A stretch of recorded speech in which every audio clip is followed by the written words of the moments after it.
Hello दोस्तों, आज मैं लाया हूं आपके लिए एक नया वीडियो जिसमें हम सीखेंगे कंप्यूटर की कुछ प्रॉब्लम्स का रिजोल्यूशन जिसकी वजह से कंप्यूटर हैंग होता है और हमें काम करने में परेशानी आती है। तो आइए शुरू करते हैं। सबसे पहली प्रॉब्लम है कंप्यूटर गेट स्लो। कंप्यूटर का काम करना स्लो हो जाता है या वो हैंग होने लग जाता है। हम उसका कारण जानेंगे। वैसे तो ये वक्त के साथ स्लो होता है क्योंकि हम इसमें अपना डेटा स्टोर करते जाते हैं और नॉर्मली इसका जो डेटा होता है ड्राइव में हम उसको सेव करते हैं, इस वजह से वो होता है। उसमें पहले से बहुत से सॉफ्टवेयर होते हैं, फिर हमें याद नहीं होता, इसलिए हम क्या करते हैं कि उसी के अंदर हम अपनी फाइल्स भी सेव कर देते हैं, जिसकी वजह से वहाँ पे लोड बढ़ जाता है। और सी ड्राइव वो ड्राइव है जिसको टाइम ड्राइव भी बोलते हैं क्योंकि वहीं से कंप्यूटर जो है स्टार्ट होता है।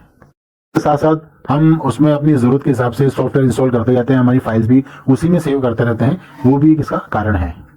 तो उसके सॉल्यूशंस ये हैं। सबसे पहले हम रिसाइकिल बिन अपना जो है चेक करेंगे, क्योंकि हमने उस अपनी कुछ फाइल्स को सॉफ्टवेयर को डिलीट तो कर दिया पर वो अभी भी सिस्टम में है और रिसाइकिल बिन में है। तो सबसे पहले हम उसे खाली करेंगे। रिसाइकिल बिन खाली करने से हमारी कुछ मेमोरी सी ड्राइव में से खाली होगी क्योंकि वो है तो सिस्टम में ही। सेकेंड ऑप्शन ये है कि हम अपने कंप्यूटर के कंट्रोल पैनल में जाने के बाद जो अननेसेसरी सॉफ्टवेयर हैं जो हमने कभी इंस्टॉल किए थे या पहले हमारे काम के थे या वो कई बार ऑटोमेटिकली इंस्टॉल हो जाते हैं, हम भूल जाते हैं, तो जितने भी अननेसेसरी सॉफ्टवेयर्स हैं आप कंट्रोल पैनल में जाके उनको अनइंस्टॉल कीजिए। उससे भी सी ड्राइव में काफ़ी जगह हो जाएगी। एक आप इसमें ये भी चेक कर सकते हैं कि हमारे सिस्टम में हम काम करते करते कई बार भूल जाते हैं। एक टेम्प फाइल होती है, टेम्परेरी फाइल जो ये ऑटो जनरेट होती रहती है, उसको भी आप डिलीट कीजिए क्योंकि वो भी ज़्यादा जब स्टोर हो जाती है उसकी वजह से भी स्पीड में फ़र्क आ जाता है। फाइल के लिए आप सर्च में जाके स्टार डॉट दबा के जब एंटर करेंगे तो उसमें पूरी लिस्ट आ जाएगी टेम्प फाइल की। आप चेक करके उन सबको कंट्रोल ए करके उसको डिलीट मार दीजिए, सारी टेम्प फाइल डिलीट हो जाएंगी। उससे आपकी वर्किंग स्पीड जो है सिस्टम की वो काफ़ी बेहतर हो जाएगी।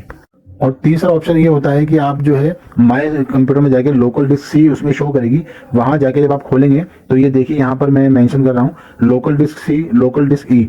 ये आपको इसमें मेमोरीज के बारे में बता देंगे, कितनी मेमोरीज की अब क्या साइज है और उसमें आपने क्या यूज किया हुआ है। जो ये रेड निशान है उससे ये पता चलेगा कि हमने सी ड्राइव में नेसेसरी एक्स्ट्रा डेटा जो है सेव कर लिया है जो सी ड्राइव में नहीं होना चाहिए, या सी ड्राइव को वो जो है स्लो डाउन कर रहा है। वहां जाके आप उसे चेक कीजिए।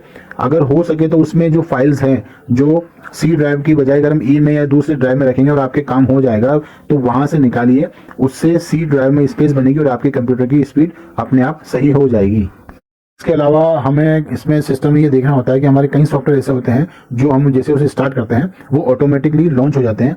तो हमें सिस्टम में जाने के उन्हें ये चेक करना है कि उनका वो हमारे लिए कितना इंपॉर्टेंट है, उन्हें हम किस तरह से काम ले सकते हैं। उसके लिए आप क्या कीजिए, हम चेक करेंगे, सर्च करेंगे सिस्टम कॉन्फ़िगरेशन टूल।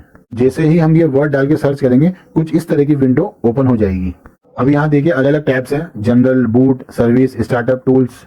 तो यहाँ देखिए सभी पे क्लिक हो रहा है। तो यहाँ आपको चेक करना पड़ेगा कि जब ये सिस्टम हम ऑन करते हैं तो उसी के साथ जैसे ये लॉन्च होती है ऑटोमेटिकली स्टार्ट होती है, वो आपके लिए कितनी जरूरी है कितनी नहीं। जो जरूरी नहीं है वहां से आप जो है ये टिक मार्क हटा दीजिए। तो जब आप कंप्यूटर स्टार्ट करेंगे तो ये उस वक्त ये लॉन्च नहीं होगी, जब आपको जरूरत होगी तब आप इसको लॉन्च कर सकते हैं क्लिक करके। ये आपको ये एडवाइस है कि अगर आपको इसकी नॉलेज है तो ही आप ये काम करें, अदरवाइज आपका ये ज्यादा प्रॉब्लम क्रिएट हो सकती है। क्योंकि नॉलेज नहीं होगी तो आप नेसेसरी फाइल्स पे भी क्लिक हटा देंगे तो वो बड़ी प्रॉब्लम हो जाएगी। तो मेरी एडवाइस है आप ये काम ना करें। बस मैंने इसको आप एक को एडवाइजरी दे दी है कि आप ये भी कर सकते हैं, पर अगर नॉलेज नहीं है तो प्लीज मत कीजिएगा। यहाँ हम देखिए दूसरी प्रॉब्लम है कंप्यूटर हैंग की। कंप्यूटर हैंग होने के दोस्तों कई कारण होते हैं, उनमें से एक कारण है वायरस। और उसका जो इलाज है वो सिंपल सा है, आपके पास एक अच्छी कंपनी का लाइसेंस वाला एंटीवायरस सॉफ्टवेयर होना चाहिए तो आपको ये प्रॉब्लम नहीं आएगी। नहीं है तो प्लीज़ कुछ उसमें एक्सपेरिमेंट मत कीजिए, एंटीवायरस उसमें इंस्टॉल करवाइए। दूसरा कारण हो सकता है फॉल्ट एसएमपीएस। एसएमपीएस ये होती है जो हमारे सिस्टम की पावर सप्लाई होती है, ये सीपीयू में यानी कैबिनेट के अंदर लगती है। तो एसएमपीएस भी आप चेक करवाइए या करिए, क्योंकि उसमें प्रॉब्लम की वजह से भी हैंग की प्रॉब्लम हो सकती है। तो उसका भी यही इलाज है कि अब हम वहाँ पे नई एसएमपीएस लगाएं तो ज़्यादा बेहतर रहेगा।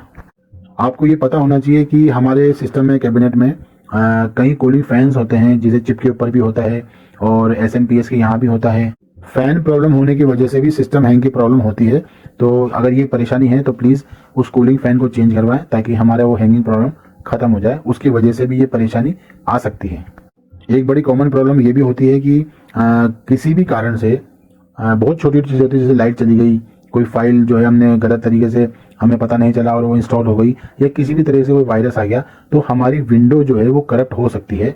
उस सिचुएशन में भी हमको फ्रेश कॉपी ही उसमें इंस्टॉल करवानी पड़ेगी। ये भी एक कारण होता है कि हमारा सिस्टम हैंग होता है। दोस्तों तीसरी प्रॉब्लम आती है सॉफ्टवेयर रन स्लो। इसमें सॉफ्टवेयर प्रॉपर्ली काम नहीं करते, वो स्लो ऑपरेटिंग होते हैं, स्लो वर्क कर रहे होते हैं, आपको लगता है सिस्टम हैंग है, पर वो सॉफ्टवेयर की प्रॉब्लम हो सकती है। इसके मेनली दो ही रीजन होते हैं। पहला ये है कि आपके प्रोसेसिंग पावर जो सीपीयू की है वो कम हो चुकी है, लो प्रोसेसिंग पावर, शायद सीपीयू पुराना है इसलिए वो कारण हो रहा है, या काम करते करते उसमें कुछ फॉल्ट आ गया उस वजह से। तो पहला कारण तो सीपीयू प्रोसेसिंग स्लो होने का कारण है। सीपीयू पुराना हो चुका है और वर्जन नए हो चुके हैं, उसके अंदर सॉफ्टवेयर आपने हैवी जो है अपलोड किया होगा प्रोसेसर, इसलिए उसको झेल नहीं पा रहा। एक तो ये रीजन है। उस कंडीशन में आपको सीपीयू के अंदर जो मदरबोर्ड है वो नया लगेगा ताकि वो नए सॉफ्टवेयर को सपोर्ट कर सके। इसके अलावा इसकी रैम भी हो सकता है कि पुरानी है तो वो कम पड़ रही है, तो लो मेमोरी की वजह से भी ये सॉफ्टवेयर प्रॉपर्ली वर्क नहीं कर पाते और स्लो हो जाते हैं। उस केस के अंदर हम रैम को इंक्रीज करेंगे तो हमारी ये प्रॉब्लम सॉल्व हो जाएगी।